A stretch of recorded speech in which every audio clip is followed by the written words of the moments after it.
Hello' দোস্ত, welcome back to my channel SPD blog.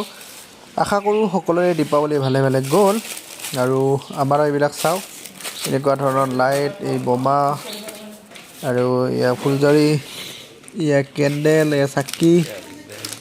মানে বৰপেটা ৰোডত গৈছিলোঁ, এয়া কেবুলো আনিছোঁ। মানে লাইট আগৰ বছৰৰো ভালেখিনি আছে। মানে বহুত কষ্ট হ'ল, কি কৰিলোঁ আপোনালোকক গোটেইখিনি ডিটেইলছত দেখুৱাই যাম। গতিকে ভিডিঅ'টো শেষলৈকে চাই যাওক, ভাল লাগিব। এনেকুৱা লাইট এইটো যোৱাবাৰৰে আছিল আৰু এইবিলাকো যোৱাবাৰৰে আছিল। এই তাৰবিলাক মোৰ বিয়াত এনেকৈ মানে কানেকশ্যন কৰা আছিল। এইটো এটা লাইট আনিলোঁ, মানে লেজাৰ টাইপৰ, মানে ভাল লাগিব। গধূলিলৈকে আপোনালোক দেখুৱাই যাম। এইবিলাক কানেকশ্যন কৰাও কম কথা নহয় দিয়ক ৰাইজ। বাপৰে, দিনটো কাম কৰিছোঁহে, শেষ কৰি আনিব পৰা নাই, গধূলি হৈ গৈছে। আৰু এই মানুহজনে আমাৰ ৰংগলী আঁকিছে ধুনীয়া কৰি, সঁচাকৈ ভাল লাগিছে বাৰু। আপোনালোকে জনাবচোন কেনেকুৱা হৈছে। আপোনালোকে জনাব যিসকলে জানে আঁকিবলৈ বা যিসকলে জানে ৰংগলীৰ বিষয়ে।